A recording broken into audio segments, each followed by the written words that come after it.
오늘 제목은요, 가장 가까운 사람에게 비방당할 때입니다.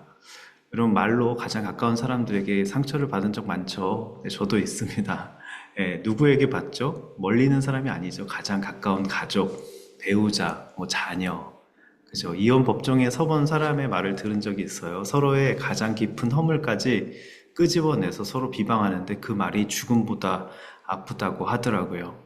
모세도 그랬습니다. 그를 향한 비방이 누구에게서 나왔는지 오늘 말씀에 나오고 있죠. 누구죠? 바로 형, 그죠? 아론, 누나, 같이 자랐던, 그죠? 모든 생사고락을 같이 했던 누나 미리암으로부터 나왔다는 것이죠. 그들이 던진 말이 모세의 심장을 굉장히 아프게 찔렀습니다.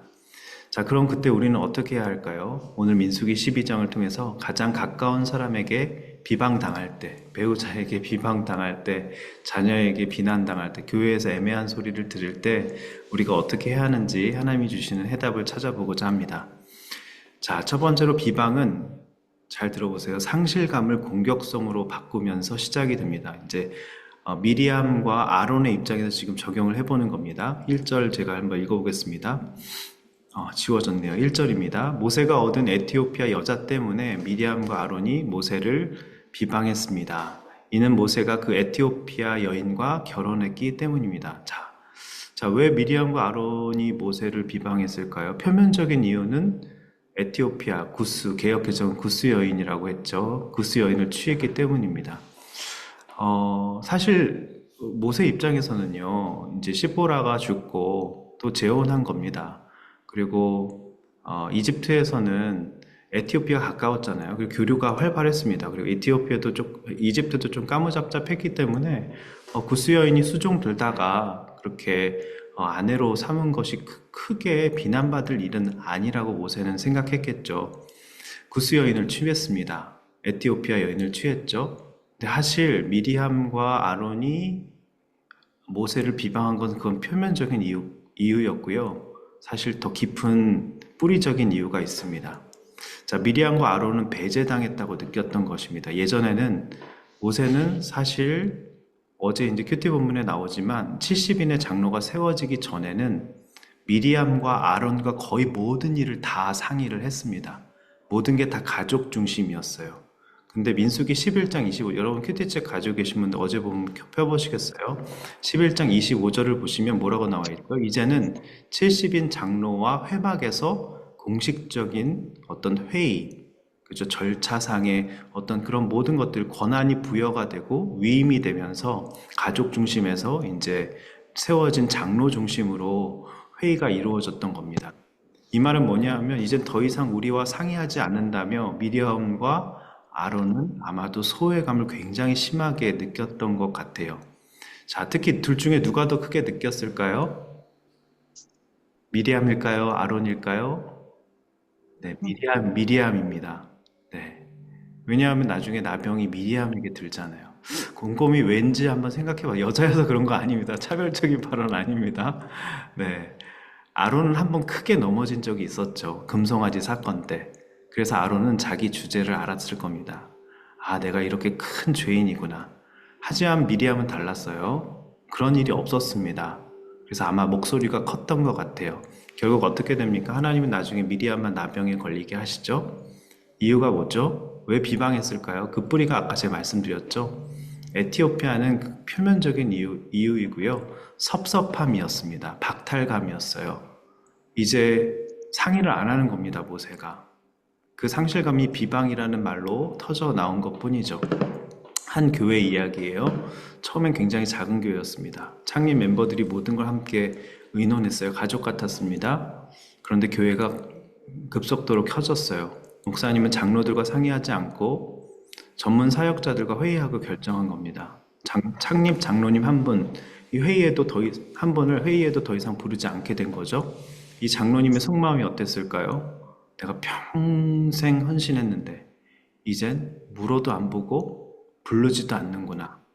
서운함과 섭섭함이 쌓인 것이죠. 그러다 어느 날 소문을 내기 시작합니다.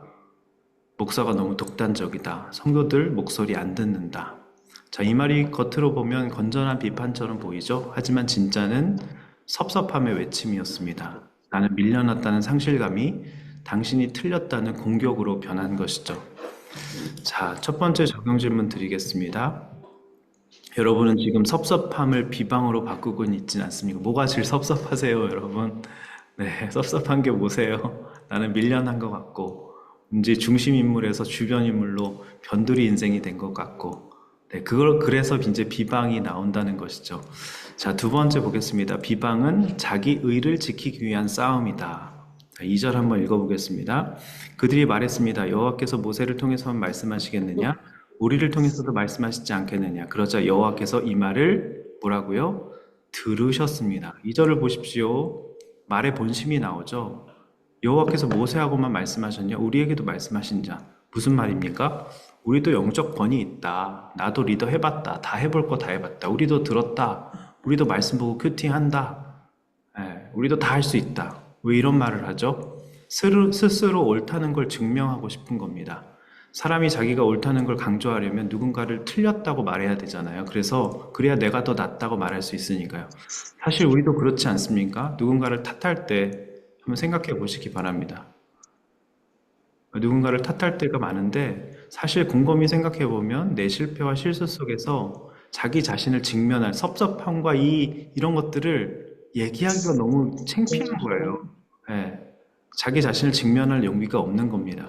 그래서 희생양을 찾는 것이죠. 근데 그 비방은 굉장히 손쉬운 대안입니다. 정직하게 실패를 인정하고 자신을 알아가는 것이 진짜 성장인데 그건 너무 어려운 것이죠. 사실 그때 그렇게 얘기해. 하나님, 저 너무 서운합니다. 배제된 것 같아 섭섭하고 너무 박탈감이 듭니다. 이렇게 기도했어야죠. 근데 그 마음은 싹 숨긴 채 이제 탓을 하게 되는 거죠. 그래서 나를 옳게 해야지만 살 것 같으니까 굉장히 사실 비방은요, 자기가 약하다는, 취약하다는 반증입니다. 비난은 가장 쉬운 자기 방어수단이에요. 비난하는 사람은 강한 사람이 아니라 진짜 약한 사람인 거죠. 주변에 한번 비난하는 사람들 보세요. 굉장히 약하다는, 제가 이제 산책할 때 조그만한 개가 엄청 와! 긴 짖는 거 아시죠? 네, 큰 강아지는 짖지도 않아요. 네, 자기가 불안하니까 짖는 거예요. 네, 자기의 불안과 아픔과 상처와 섭섭함과 어떤 서운함과 소외감을 직면할 용기가 없기에 남을 깎아내리면서 자신의 옳음을 증명하려는 것이죠. 두 번째 적용 질문 드리겠습니다. 나는 지금 누군가를 깎아내리면서 내 자리를 지키려 하고 있진 않은지, 미리암과 아론처럼. 자, 세 번째 볼게요. 비방은 하나님이 들으신다는 것을 잊을 때 생긴다는 것이죠. 자, 아까 제가 강조해서 읽었죠. 그러자 여호와께서 이 말을 들으셨습니다. 우리도 말씀 듣는다. 하나님 알고 섬긴다. 그랬더니 그 마음의 중심을 아시고 여호와께서 이 말을 들으셨대요. 그들이 쏟아낸 그 말을 들으셨대요. 성경은 단 한 줄로 그들의 말에 대해서 반응을 하죠. 여호와께서 들으셨대요. 자, 모세는요, 같이 싸우지 않았습니다. 침묵하죠. 대꾸하지 않았어요. 변명하지 않았습니다. 왜죠? 말씀에 나오죠. 여호와 하나님이 들으셨기 때문에 하나님과 친하면 됩니다. 여러분 가장 가까운 가족에게, 친척에게 비방당했을 때 여러분 어디로 가십니까? 누구에게 하소연하십니까? 사람입니까? 하나님입니까? 네, 억울함을 여러분 가능한 한 말하지 마시기 바랍니다. 네, 하나님이 들으셨다면 된 것이죠. 하나님이 들으셨다면 하나님이 해결해 주실 것을 믿으셔야 됩니다. 믿으시기 바랍니다. 오늘 말씀에 하나님이 다 해결해 주시잖아요. 자, 적용 질문 드리겠습니다. 나는 억울할 때 침묵하며 하나님께 토스하고 있는지 한번 돌아보시기 바랍니다. 네 번째, 하나님은 친밀함의 차이로 판결을 하시네요. 네, 모세의 판정승이었습니다. 네, 친밀함의 차이로 구분을 하시죠. 자, 3절 한번 읽어볼게요. 자, 모세는 아주 겸손한 성경. 그 다른 개역 개정은요, 온유하다라고 나오는, 사실 겸손하다는 우리말 성경 번역이 많습니다. 땅 위에서 그보다 겸손한 사람이 없었습니다라고 말씀하고 있죠. 하나님이 모세에 대해서, 성품에 대해서 말씀하시죠. 겸손한 사람은 없다 그보다. 자, 겸손이란 말의 히브리어가 뭔지 아십니까? 아나브라고 하는 건데요. 그 뜻은 뭐냐면 비참한, 가련한, 가난한. 그러니까 하나님이 말씀하시는 겸손은 그냥 태도가 낮은 겸양을 떠는 게 아니라 그냥 자기의 전 존재, 실존을 하나님 앞에 죄인인 거예요. 저는 비참한 존재입니다. 하나님 없이는 아무것도 아닙니다. 모세가 그런 사람이었죠. 애굽 왕자로 40년 살았고 미디안 광야에서 40년간 버림받은 삶을 살았고 그냥 묻혀져 살았습니다. 장인 이드로 밑에서. 그 40년 동안 고집센 백성들을 끌고 다녔어요. 비참하고 가련하고 가난한 마음이 돼서 그것을 심령이 가난한 자가 복이 있다는 산상수훈의 복에 대해서 말씀하고 있지 않습니까? 심령이 가난해진 거예요. 자, 모세는 그런 걸 다 겪은 사람입니다. 실패와 고난, 관계에서 오는 좌절, 그래서 진짜 겸손한 사람이 될 수 있었던 것이죠. 제가 제일 좋아하는 책이 있는데 겸손의 힘이라는 책인데요. 성경에 나오는 겸손을 일반 용어로 그냥 너무 잘 풀어놓은 책입니다. 그 책에 따르면 겸손은 세 가지 특성이 있습니다. 기억하세요? 정확한 자기 평가, 자기의 강점과 약점을 정확히 파악하는 거죠. 자기 자신을 있는 그대로 알아차리고 받아들이는 겁니다. 두 번째는 자기 조절 능력이에요. 칭찬에 교만하지 않고 비난에 무너지지도 않고 실수하면 인정하고 책임지는 태도를 말합니다. 세 번째는 타인에 대한 관심, 자기를 드러내기보다 상대의 필요에 굉장히 민감한 이타적인 사람이 겸손의 특징이라고 이 책에 나와 있는데요. 근데 이거는 한순간에 되는 게 아니죠. 고난을 통해서만 만들어집니다. 모세가 그랬죠. 그죠? 그런 모세를 비방하니까 하나님이 가만히 있지 않으시죠. 여러분, 겸손한 여러분이 되셔서 여러분을 건드리면 하나님이 즉각 개입하시는 사람이 되시기를 바랍니다. 여러분 건드려도 하나님이 개입하지 않으시면 얼마나 창피합니까? 네, 저도 겸손한 사람이 되기를 원합니다. 네, 4절, 5절 보시면요. 하나님이 갑자기, 그죠? 여호와께서 모세와 아론과 미디암에게 세 명 다 일로 와! 4절에 그러죠? 셋이 나아갔어요. 근데 5절 보세요. 모세는 제외, 열외, 너는 괜찮아. 아론과 미디암, 너네 둘 일로 와. 죽었어. 이런 뜻이에요. 사실 4절, 5절의 뉘앙스는요. 그죠? 둘만 따라와. 그러신 거죠. 그리고는 이어지는 6절, 8절 말씀에서 우리는 굉장히 놀라운 사실을 발견할 수 있어요. 하나님과 친밀함의 3단계, 1단계, 2단계, 3단계를 알 수 있어요. 모세는 3단계였고 모세와 아론은 1, 2단계였던 것 같아요. 여러분은 몇 단계인지 한번 생각해 보시길 바랍니다. 자, 예언자에게는 말씀에 6절에 보니까 꿈과 환상으로 통해서 그에게 나의 뜻을 알리신다고 하시죠. 근데 7절에 보니까 8절에 보니까 모세에게는 얼굴을 맞대고 대면해서 직접 말씀하신대요. 자, 구체적으로 말하면 뭘까요? 네, 꿈은 히브리어로 할롬인데요. 네, 현몽하다, 요새가 꿈을 꿔서, 그죠? 요셉이 그때는 젊었을 때잖아요. 그죠? 근데 환상은 마르아로 뭔가 이상, 그런 걸 보는 걸 의미하죠. 근데 모세는 대면해서 말했대요. 여러분, 1단계는 꿈이고요. 2단계는 환상을 보는 단계고요. 3단계는 대면하는 단계입니다. 모세는 꿈이나 환상으로 듣는 사람이 아니었어요. 하나님과 얼굴을 맞대는 사람이었어요. 여러분 지금 어떤 단계십니까? 우린 종종 이러죠. 하나님 저한테도 제발 좀 말씀해 주세요. 환상 보여주세요. 꿈으로라도 말씀해 주세요. 그러면서 기도 안 하시는 분들 되게 많이 봤고요. 큐티 안 하고 말씀 안 보시는 분들 되게 많이 봤습니다. 뭔가 직접적으로 막 나에게 음성으로 막 꿈으로 환상으로 굉장히 어린아이 신앙입니다. 네. 그냥 느낌만, 필만 찾는 거죠. 그것도 뭐 중요하지만 아직 어린아이 단계라는 거죠. 하나님은 얼굴을 맞대고 말씀하시길 원하는데 우리는 자꾸 등 돌린 채 환상만 구합니다. 그러니까 모세 보세요. 고난이 많았잖아요. 40년 완전 그죠? 가련하고 비참하고 그죠? 곤비한 인생이었잖아요. 물은 낮은 곳으로 흐르거든요. 모세가 그 고난 속에서 진짜 하나님과 대면해서 우리도 마찬가지예요. 우리가 엠마오로 가는 두 제자처럼 실패와 절망 가운데 영안이 다쳤잖아요. 그죠? 근데 그 예수님께서 빵을 떼어주시는 것을 그게 십자가를 예표하는 거잖아요. 다시 재현하는 거잖아요. 고난의 의미를 깨닫고 내 고난에 이런 의미가 있구나 깨닫게 되면 우리가 영안이 열리죠. 네. 그래서 주님과 대면하게 되는 것입니다. 하나님은 자꾸 우리에게 말씀으로 찾아오길 원하시는데 우리는 자꾸 등 돌린 채 뭔가 변화, 세찬 비바람, 지진, 엘리야도 마찬가지잖아요. 그죠? 지진, 불, 근데 세밀한 음성 가운데 말씀하셨잖아요. 세밀한 음성을 우리가 듣지 않아요. 광야의 영성, 어떤 고독함의 그 영성이 우리에게 별로 없습니다.